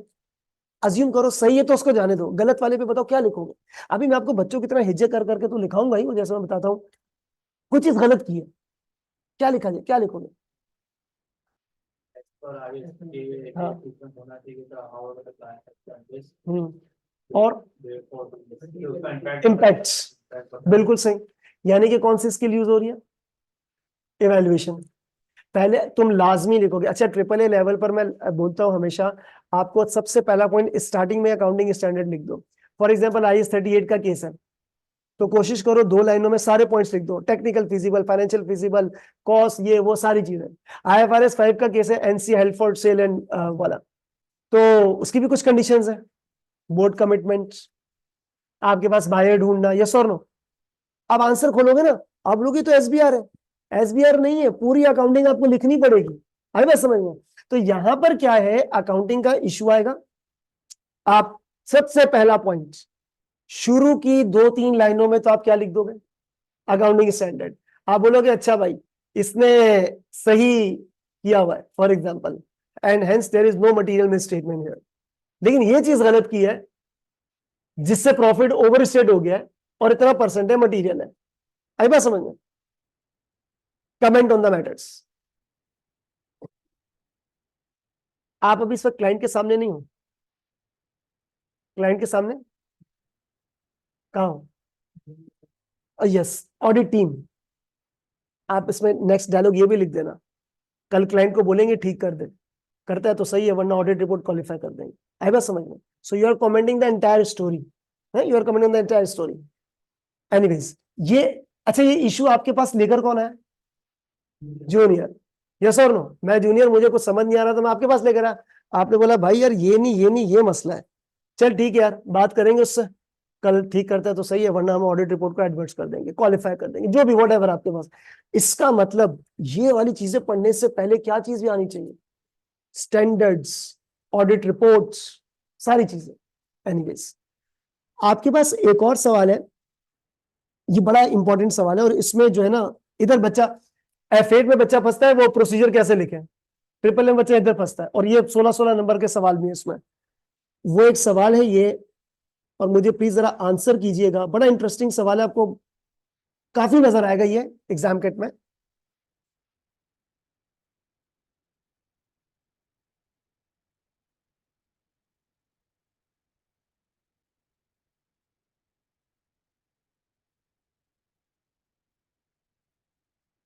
What is this?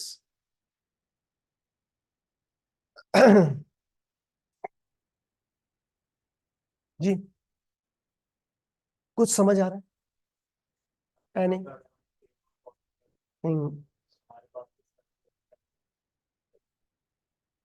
नहीं नहीं, वो तो आपने एक एग्जांपल दे दी ना, मुझे सिर्फ ये बताए इसका मतलब, इसमें हुआ सिनेरियो बताए क्या हो रहा है, सिनेरियो बताए क्या हो रहा है। और ये बड़ा इंटरेस्टिंग क्वेश्चन भी है, और इसके क्वेश्चन भी आपको ज्यादा नजर आएंगे। और इसका देखो, एक होता है प्रोसीजर लगाना, क्या लगाना, क्या आप प्रोसीजर लगा रहे हो? नहीं, वो तो ऊपर लगा लिया ना क्वेश्चन नंबर 1 में, दैट्स फाइन, वो खत्म हो गया। यहां पर what's happening, can anyone please?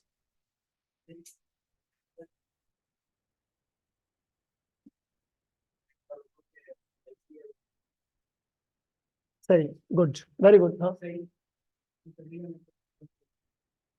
नहीं, वो तो हमें पता है, एविडेंस तो सफिशिएंट और एप्रोप्रिएट है ही, मतलब वो क्या है, जैसे उसने बताया इसका कुछ। हाँ अच्छा, देखिए नंबर 1, पहले आप मुझे ये बताएं, आपने सही बोला बिल्कुल, ये बताएं कि क्या ऑडिट प्रोसीजर्स लगाने हैं या लग चुके हैं?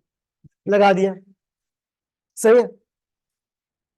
मैं हारिस इधर, मैं जूनियर ऑडिट प्रोसीजर्स लगाकर आ गया, सही है। वर्किंग, ये वर्किंग पे हाथ मेरा वर्किंग पेपर फाइल है, सही है। ये आपके पास लेकर आ गया, आपने वर्किंग पेपर फाइल ओपन नहीं की अभी तक, अभी तक ओपन नहीं किया। अगला सवाल ओपन करने के बाद भी बनेगा, बताता हूं मैं। आपने मुझे बोला कि अच्छा, कीप इट वेरी सिंपल, कोई लंबी चौड़ी एग्जांपल नहीं, बच्चों वाली मिसाल है। आपने मुझे बोला भाई जाओ जरा वो एनसीए का ऑडिट करके आओ। किसका? नॉन करंट, वेरी सिंपल, आइए 16। मैं गया, प्रोसीजर लगाया, आ गया, ठीक है। आपको आके वर्किंग पेपर फाइल दे रहा हूं, अभी तक आपने ओपन नहीं किया। एग्जामिनर आपसे पूछ रहे बता अंदर से क्या निकलेगा, मतलब अंदर से क्या निकलेगा? पिजन, कबूतर निकलेगा। क्या एविडेंसेस एक्सपेक्ट करोगे? सुनो, मिसाल आपने मुझे भेजा था एनसीए का ऑडिट करने के लिए, एक मिनट एक मिनट, कुछ अभी बता दे मुझे कि क्या अज्यूम करोगे कि क्या जो है ना अंदर क्या चीजें होंगी, एनी आइडिया? एक ही कहा ना ना, यही तो प्रोसीजर तो, प्रोसीजर तो लिखने ही नहीं है ना मेरे भाई, प्रोसीजर लिखोगे गलत हो जाएगा। हाँ, अब जैसे फॉर एग्जांपल मैं आपको एक मिसाल दे रहा हूँ, वर्बली सुनिएगा, इधर इधर बच्चों वाला procedure, inspect the machine to verify the existence, what is this? ये क्या है? ये क्या है? प्रोसीजर है। I do repeat again, inspect the assets to verify the, ये क्या है? प्रोसीजर है। ये किसने अप्लाई किया है? जूनियर ने, हाँ या ना? आपने बस ये एक ही काम आपने मुझे करने को भेजा था, मैं आ गया, वर्किंग पेपर फाइल बंद है, अभी तक खोली नहीं है। ये पूरा सिनेरियो इस तरह के विजुअलाइज करेंगे ना तो इजी हो जाएगा। तो आप एक्सपेक्ट करोगे कि इस वर्किंग पेपर फाइल के अंदर उस एसेट की फोटोग्राफिक एविडेंस होगा, क्या होगा? प्रोसीजर नहीं लिखना यहां पर, there is a lot of difference between procedure and evidence. Procedure क्या है? एक्शंस। एविडेंस क्या है? And result. एविडेंस क्या है? ग्रामेटिकल लिखने का तरीका डिफरेंट है, और मैं बच्चों वाले तरीके से बोलूंगा ये प्रोसीजर्स हैं, ये इसके एविडेंस है। जब पढ़ेंगे तो डिटेल में बात की बात आएगी, इधर जरा वर्बली सुनना बहुत ज्यादा जरूरी है भाई। यहां पर प्रोसीजर तो आपके प्रेजेंट एक्शंस है ना, और एविडेंस उसका क्या है? एंड रिजल्ट है, तो वो लिखना है। आपने मुझे एक चीज करने को भेजा, आपने बोला भाई जाओ एसिड की एग्जिस्टेंस देख के आओ, तो मैं जाऊंगा, मैंने एसिड देख लिया। अब मैं ये सोचूंगा यार मैंने इस ऑडिट मैनेजर को क्या जवाब देना है, तो मैं उसके साथ एक सेल्फी ले लूंगा एसिड के साथ, हाँ या ना, और वो आपको आगे दिखा दूंगा। तो इन शॉर्ट वर्ड्स आप क्या एक्सपेक्ट कर रहे हैं, फोटोग्राफिक एविडेंस। तो आप अपने आंसर में यूं लिखोगे photographic evidence of the property, जो भी आपके पास एसिड। केस टू मुझे आंसर करना। आपने मुझे एक काम करने को भेजा बच्चों वाला, आपने मुझे बोला यार हारिस भाई जाओ क्लाइंट कंपनी की ना बैंक स्टेटमेंट देख के आओ कि $100 मिलियन है या नहीं। सही। प्रोसीजर सुनो, मैं हारिस जूनियर, मैं प्रोसीजर लगाऊंगा, inspect the bank statements to confirm 100 million, yes और नो, डन है, हाँ या ना, ये मैं लगाऊंगा प्रोसीजर। मैं आ गया, कल प्रोसीजर लगाए, मंगल को, आज बुध को मैं आपके पास आ गया, वर्किंग पेपर फाइल बंद है। क्या एक्सपेक्ट करोगे, अंदर क्या है, बैंक स्टेटमेंट की कॉपी, ओरिजिनल नहीं, ओरिजिनल तो क्लाइंट कंपनी की है ना, है ना। तो आप अपने आंसर में लिखोगे photocopy of the bank statement for the month of January या व्हाटएवर जो भी है। आई बात समझ में, कॉपी, ये बात समझ में आ रही है। So this is the evidence, और इसकी पेपर में प्रोसीजर से ज्यादा वेटेज इसकी है, किसकी, एविडेंस की, अगर ये दोनों चीजें आती है तो। So what evidence will you expect, इसका मतलब ये है खवातीनो हजरात के जूनियर्स, जो juniors at what applied what बताइएगा, प्रोसीजर्स, ये क्या लिखा हुआ है, कलेक्टेड क्या, उसने अपने छोटे माइंडसेट से प्रोसीजर, अच्छा इसके आगे की भी कंटिन्यूएशन है, इसके आगे की भी कंटिन्यूएशन है। प्रोसीजर लगा दिए, एविडेंस कलेक्ट कर लिए, और आपके पास आए, आपने वर्किंग पेपर फाइल खोल लिए, नहीं, वर्किंग पेपर फाइल है, एग्जामिनर आया, एग्जामिनर बोला भाई रुक, खोलने से पहले बता अंदर से क्या एविडेंसेस आएंगे, तो 6, 6, 8, 8, 10, 10 नंबर की, और मोस्टली ये 2 सवाल मिलाकर आते हैं। पूरी रिक्वायरमेंट सुने, comment on the matters and what evidence will you expect in your working paper file, 16 number 3 case studies, 15 number 3 case studies. आई बात समझ में, 4 जो भी आपके पास केस स्टडी। तो यहां पर अभी तक अच्छा ये इन योर, तू है कौन भाई, कौन है ऑडिट मैनेजर, ये बोलना नहीं। तो यहां पर मैं एक चीज लिख लेता हूं कि working paper file open, not open yet, ठीक है, वर्किंग पेपर फाइल अभी तक ओपन नहीं हुई है। अच्छा यहां पर मैं एक चीज और कंटिन्यूएशन कर रहा हूं, सवाल, हाँ हाँ, ये क्वेश्चन नंबर 2, 3 एक ही स्टोरी है, 25-25 नंबर के, उसकी नेचर ऑफ क्वेश्चन बता रहा हूँ, कहीं भी आ जाएगा 2 में 3 में कहीं। एक मिनट, एक्सक्यूज मी, एक मिनट बात सुने, आपने एक मिनट रुकिएगा जरा इधर, बल्कि छोड़ो वो अगले पेज पे मैं आपको बता दूं, उसको कॉपी करो, उसको ज्यादा लिखना, अगले पेज पे जाओ, उसको कॉपी करो जरा,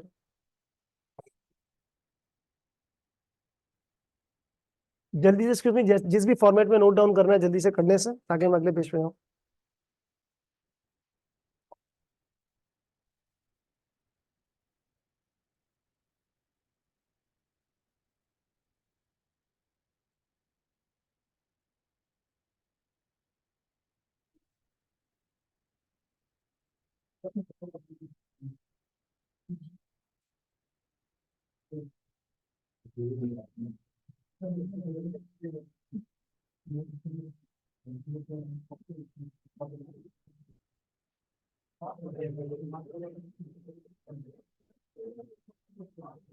इधर नहीं मिलते हैं आप, है शाकी नमाज का टाइम है। अच्छा excuse me, is it done, ये बात सुने, अब सुने, देखो इधर मेरी बात सुनो, अभी तक आपने वर्किंग पेपर फाइल को ओपन नहीं किया, और आपसे पहले से ही पूछ लिया एग्जामिनर ने यार ये मैटर है, comment on the matters and what evidence will you expect, मतलब this is the same question, मतलब एक सिंगल क्वेश्चन ही है ये, मैंने आपको 2 अलग अलग हिस्सों में समझाया, और मजे की बात दोनों का ड्राफ्टिंग स्टाइल ही डिफरेंट है, ठीक है, लेकिन आपको पहले से पता होना चाहिए कि क्या हो रहा है यहाँ पे। अच्छा नेक्स्ट आगे प्रोसीड करते हैं।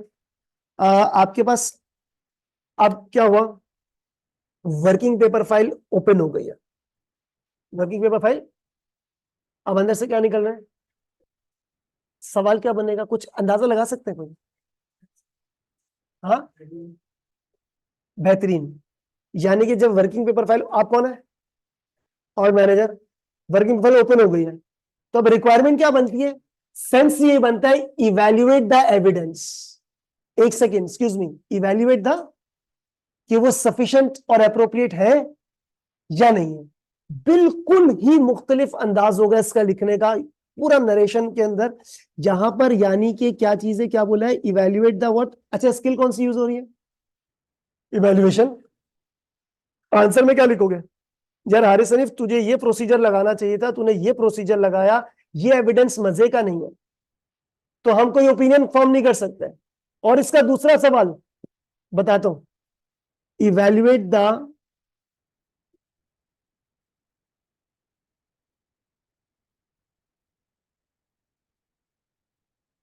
sufficiency and appropriateness of the evidences obtained।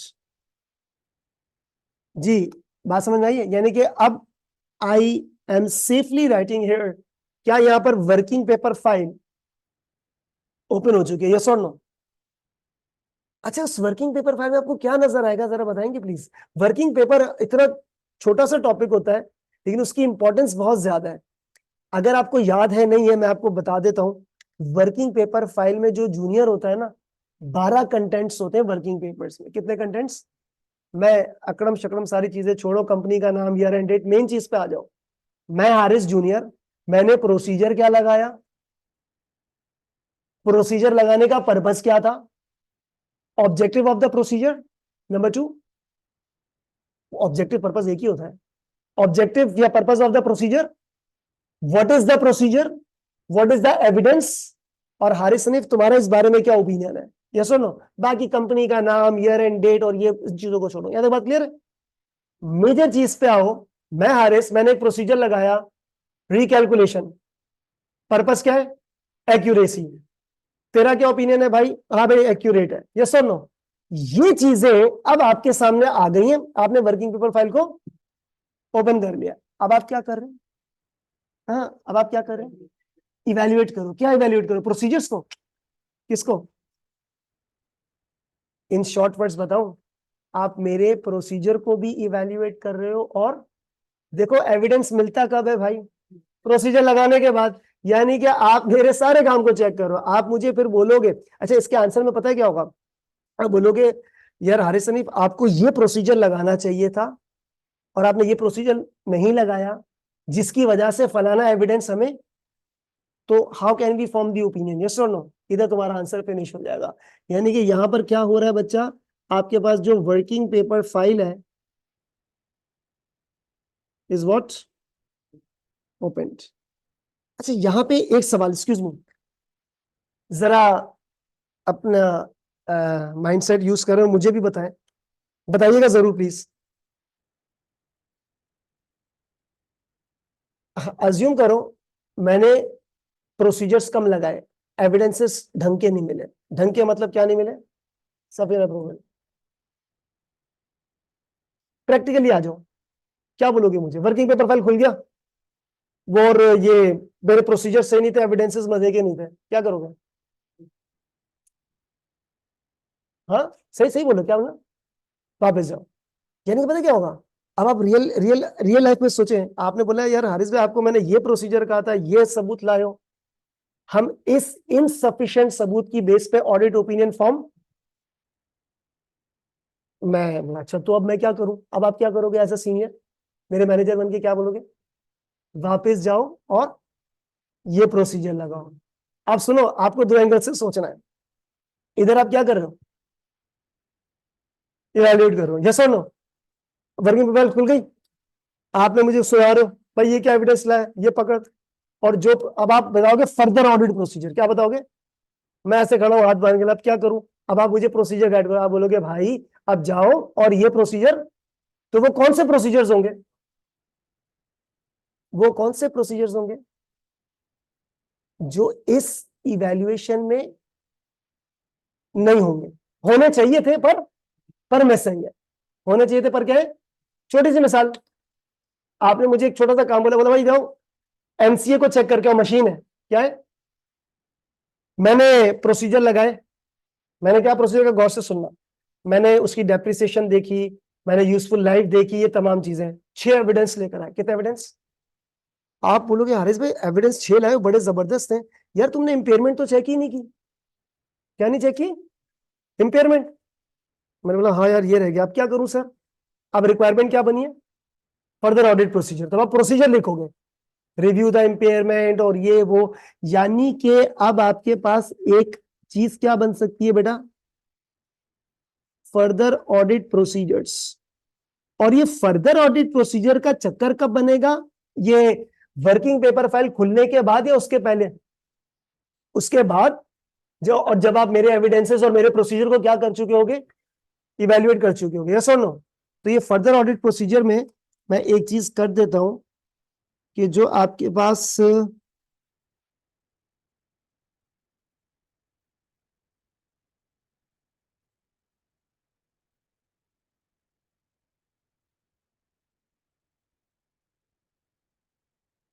ये मैंने क्या लिख दिया? Excuse me, those which are lacking in the above.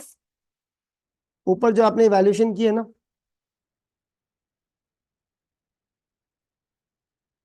उसमें, ठीक है? तो देखो एक मिनट, तरीका माइंडसेट सोचने का बहुत ही ज्यादा डिफरेंट है। और भाई वहां पे टीओसी का सवाल आता था, हाँ या ना, डेफिशिएंसी और रिकमेंडेशन। इधर ऐसा कुछ भी नहीं है।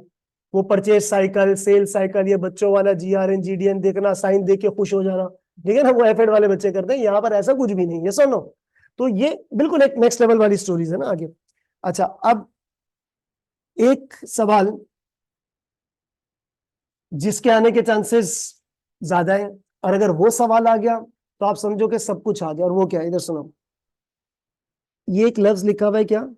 मतलब triple A is more on evaluation, more on review of the evidence, more on review of the procedures. अब एप्लीकेशन भी है, इवेल्युएशन।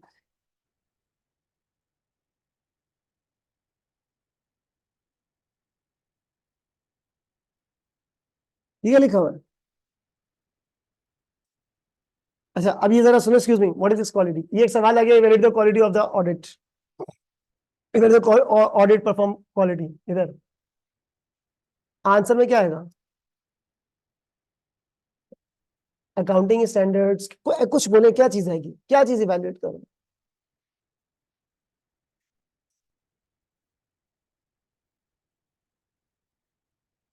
यार इसने बिल्कुल सही बोला। ये पता है क्या है? ये आपके पास overall A to Z audit है। मतलब मैं आपको इसके बारे में बताऊं, बिल्कुल ये इसका स्मार्ट और सिंपल आंसर है जो उसने बोला, बिल्कुल सही। Overall A to Z. पता है क्या, इस सवाल के अंदर एथिक्स भी है, इस सवाल के अंदर अकाउंटिंग स्टैंडर्ड्स भी है, इस सवाल के अंदर ऑडिट स्टैंडर्ड्स भी हैं, इस सवाल के अंदर प्रोसीजर्स भी हैं, एविडेंसेस भी हैं, ऑडिट रिपोर्ट भी हो सकती है, मुझे नहीं पता क्या क्या लिखा हुआ है। Overall audit. आई बात समझ में? ओवरऑल ऑडिट पूरा, हर हर टॉपिक आ जाए। यानी कि ये वाला सवाल जब मैं कराऊंगा तो बहुत सारे सवाल करवाने के बाद होगा उसमें, क्योंकि मतलब बात समझिए, पूरी हर चीज का। जैसे एक सवाल है मैकाऊ कंपनी के नाम से, बड़ा जबरदस्त किस्म का क्वेश्चन है। उसके आंसर में क्या है? आईजा 320 भी है, आईएस 16 भी है, आईएस 36 भी है, प्रोसीजर्स भी है, एथिक्स भी है, प्रोफेशनल भी है। मतलब इन शॉर्ट वर्ड्स आपका जूनियर सारे काम करके आ गया है। अब आप उसको पूरा सुना रहे हो, यार तुझे प्रोसीजर लगाने की तमीज नहीं है, तू एथिकल नहीं है, तूने ऑडिट नहीं सही तरीके से लगाया, हम रिपोर्ट, मतलब पूरा पूरा ओवरऑल ऑडिट सही। ये बड़ी इंपॉर्टेंट रिक्वायरमेंट है। अच्छा, मजे की एक और बात, ऑडिट में, एक्सक्यूज मी, क्वालिटी स्टैंडर्ड्स भी होते हैं। क्या होता है आपके पास? और वो भी इसमें आ जाएंगे। या मैंने आसान शॉर्टकट में क्या लिख दिया है?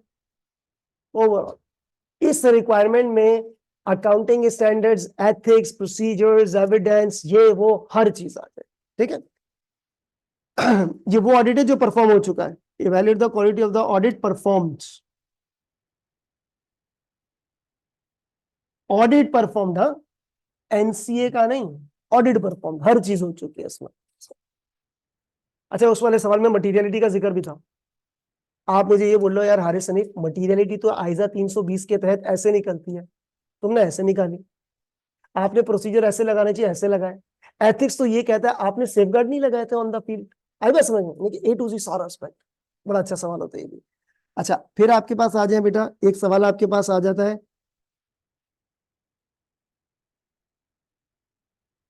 ये मेरी बात सुने, ये जो मैं नेचर ऑफ क्वेश्चंस लिख रहा हूं, these can be safe to assume, बाकी मिलते जुलते किसी भी पार्ट पे आ जाएंगे, ठीक है। मोस्टली आपको इसी किस्म की चीजें, मोस्टली इसी किस्म। और ट्रिपल एक बड़ी खास खास बात है, कैपलाइन की बुक में, खैर बुक वगैरह इस प्रोफेशन में आप लोग तो नहीं पढ़ते हैं, वैसे पढ़ते हैं, वैसे भी नहीं पढ़े, जरूरत भी नहीं है इसकी भी जरूरत नहीं है ट्रिपल ए में। तो हाँ, एक चीज है, वो खैर मैं आपको जब हैंड आउट दूंगा उसमें मैं लिख कर दे दूंगा। बुक में ये वाले जो क्वेश्चन नंबर 2, 3 वाले जो चैप्टर्स है ना, उसके स्टार्ट में लिखा है exam focus, following are the possible questions, हर चैप्टर में। ये जो क्वेश्चन नंबर 2, 3 की बात कर रहा हूँ, 1 की बात नहीं कर रहा। 1 के तो बता दिया ना आपको, 2, 3 की कि भाई ये टॉपिक है, जैसे एविडेंसेस के ऊपर ये 4 तरह के सवाल आ सकते हैं, और पेपर में वही 4 तरह के ही सवाल आते हैं। आई बात समझ में? तो ये तो मैं आपको जनरली बता रहा हूँ, बाकी चैप्टर वाइज आपको पता चल जाएंगे। एनीवेज, ऑडिट रिपोर्ट के ऊपर बेटा सवाल, एक तो सवाल ट्रेडिशनल वाला, आपको एक इश्यू दिया है, क्या दिया है? और आपसे कहा जा रहा है अगर मैनेजमेंट ये इशू रिजॉल्व नहीं करेगी तो ऑडिट रिपोर्ट पे इम्पैक्ट क्या पड़ेगा, हाँ या ना? तो आपने ये लिखना है भाई, ये अकाउंटिंग स्टैंडर्ड ये कहता है, ये मिस स्टेटमेंट है, ये ओवर स्टेट हो गया, अगर ठीक नहीं किया तो क्वालिफाई कर देंगे। सही है? क्या इस तरह का सवाल आप लोगों ने डबल ए में फेस किया था? इस तरह का सवाल तो आता ही था, वही चीज है। यानी कि इम्पैक्ट ऑन ऑडिट रिपोर्ट्स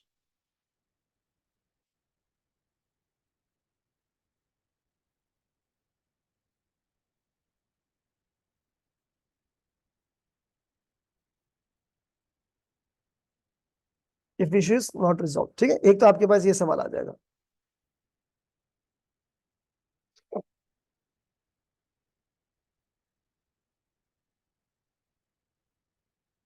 दूसरा, जिसके आने के चांसेस मैं समझता हूं ज्यादा है, या नहीं ज्यादा नहीं, इक्वल है, ये भी आया, ये भी आया, बहुत आया। F8 हो, CA का ऑडिट हो, ट्रिपल ए हो, कोई भी हो, आपको कभी भी ऑडिट रिपोर्ट बनाने को नहीं आती। सही है? अब यहाँ पे नेक्स्ट लेवल क्वेश्चन सुनिएगा, आपको ऑडिट रिपोर्ट बनी हुई मिलेगी। ऑडिट रिपोर्ट पूरी नहीं, टुकड़ा, इंग्लिश में बोलेंगे एक्सट्रैक्ट। ऑडिट रिपोर्ट का एक एक्सट्रैक्ट मिलेगा।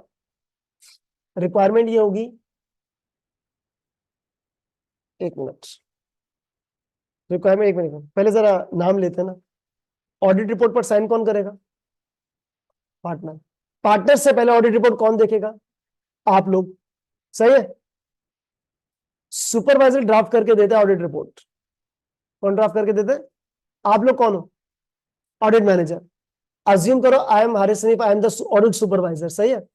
आपने मुझे बोला हारिस भाई सारे वर्किंग पेपर तो इकट्ठे हो गए, एक काम करो जरा ऑडिट रिपोर्ट को ड्राफ्ट करके दे दो। क्या करके दे दो? तो मैं आपको दे दूंगा, इधर ही है, सॉरी, मैं आपको ऑडिट रिपोर्ट दे दूंगा यहाँ पे। यस और नो?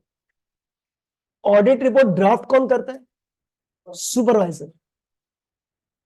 ड्राफ्ट किया है, उसको चेक कौन करेगा? आप, ऑडिट मैनेजर। और यही रिक्वायरमेंट है। और फिर आप चेक करने के बाद किसको हैंड ओवर करोगे?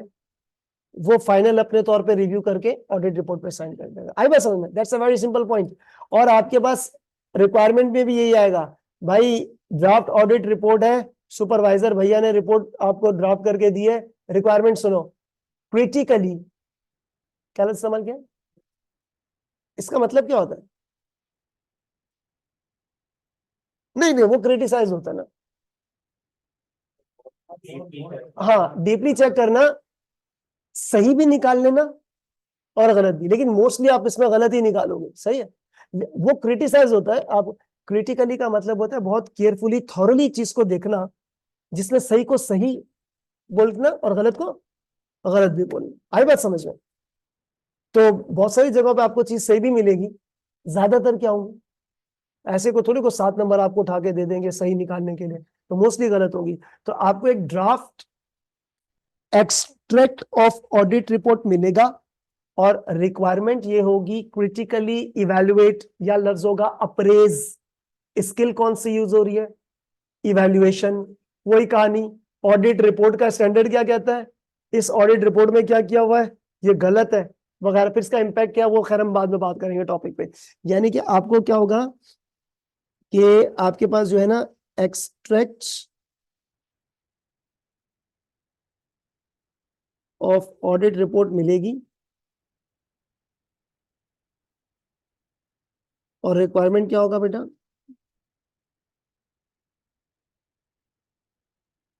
क्रिटिकली इवेल्युएट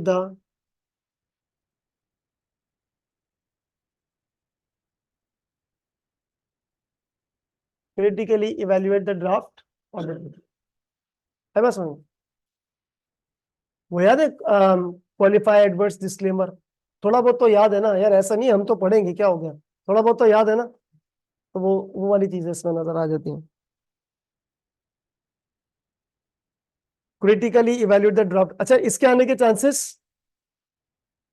70% है तो उसके 30% है, इसके 60 है तो उसके 40 है, मतलब ज्यादा चांसेस इसके हैं। लेकिन ऐसा नहीं है, ये भी बहुत दफा है भाई।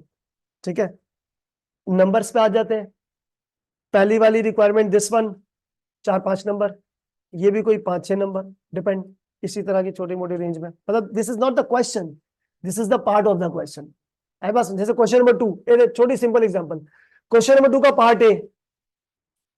Part A what evidence will you expect, part B scenario change, audit report evaluate करो। है बात समझ में। फिर क्वेश्चन नंबर 3 में चले जाओ, प्रोस्पेक्टिव फाइनेंशियल इंफॉर्मेशन के ऊपर सवाल आ गया, कोई और टॉपिक भी बीच में मिक्स कर दिया, इस तरह की कोई चीज है। तो जो क्वेश्चन नंबर 2-3 होते हैं ना, उसमें मोस्टली आपके पास 2 कंपनीज होती है, पार्ट ए अलग स्टोरी, पार्ट बी कोई अलग स्टोरी होगी, मोस्टली ये चीज। अच्छा अब आपके पास यार ये एक सेकंड, कुछ स्पेसिफिक एरियाज भी आ सकते हैं।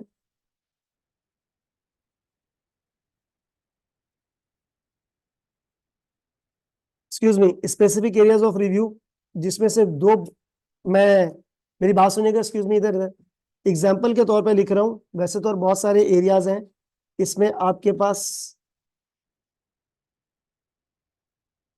ये क्या लिखा हुआ है,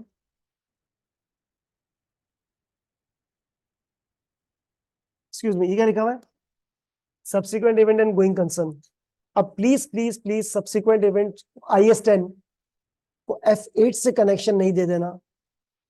F8 में सवाल पता कैसा आता था, आपको सिनेरियो दिया है, आपको क्या पूछते हैं, बता भाई एडजस्टिंग है नॉन एडजस्टिंग, हाँ या ना, वहां भी डेफिनेशन लिख के खुश होते थे, हाँ हाँ हमने लिख लिया जबरदस्त, इधर भी ऑलमोस्ट यही है, लेकिन more focus on not doing the things, more focus on reviewing the things. Subsequent event मैं रिव्यू करके आया हूं, तो तुम्हें F8 प्लस AAA को मिलाकर चलना होगा। ये कुछ नॉर्मल से एरियाज हैं। आगे मैं सियासी बात लिख रहा हूं, नहीं नहीं बच्चे गैर सियासी होते हैं। मैंने क्या लिख दिया भाई, कौन से, मुझे क्या पता, वो भी आ जाए, ड्यू डिलीजेंस आ जाए, मुझे क्या पता, प्रोस्पेक्टिव फाइनेंशियल इंफॉर्मेशन आए नहीं आए वो मुझे क्या पता, कुछ भी है। अच्छा अदर टॉपिक्स में मेरी बात सुने, इधर मैं आपको बस ये चीज लिख सकता हूं अदर टॉपिक्स में, कि यहाँ पे आपके पास ये, अच्छा ये चीज डिफाइंड नहीं है। आपको पता है ACC का जो सिलेबस होता है ना, जो सिलेबस, उसको अगर आप गौर से, यार मैंने पढ़ा हुआ है, मैं आपको बता रहा हूँ पॉइंट्स में, आपको पढ़ने की जरूरत नहीं है। उसमें लिखा हुआ है क्वेश्चन नंबर 1 में कि question number 1 is predominantly from this section, जो मैंने आपको ऊपर से लिख दिया है। आई बात समझ में, 2-3 के कहाँ कहाँ से वेटेजेस, ये सब चीजें वहां लिखी हुई होती हैं। तो पढ़ाने वाले इस तरह बुलेट पॉइंट्स में आपको अदर असाइनमेंट्स आ सकते हैं। ये क्या है, वो जब कोई करंट इशू होगा तो होगा, नहीं तो नहीं। अच्छा ये अदर असाइनमेंट कौन कौन से मैंने आपसे बोले थे, मन नाम कुछ याद है, due diligence, prospective financial information, forensic audit, social and environmental audit, ये कुछ भी इस किस्म की चीजें आपके पास जो है ना, वो आपके पास एग्जाम में ये आ सकती है कुछ भी। तो उसके बारे में हम फिलहाल कुछ नहीं कह सकते। अच्छा एक चीज आपने नोटिस ये की है कि AAA के अंदर अप्लाई वाला काम है, ज्यादा फोकस किसका है, रिव्यू का, इवैल्यूएशन का, उसका जो है ना वो स्कोप इसमें थोड़ा सा ज्यादा है। यहाँ तक बात क्लियर है, सारी चीजें कॉपी की है।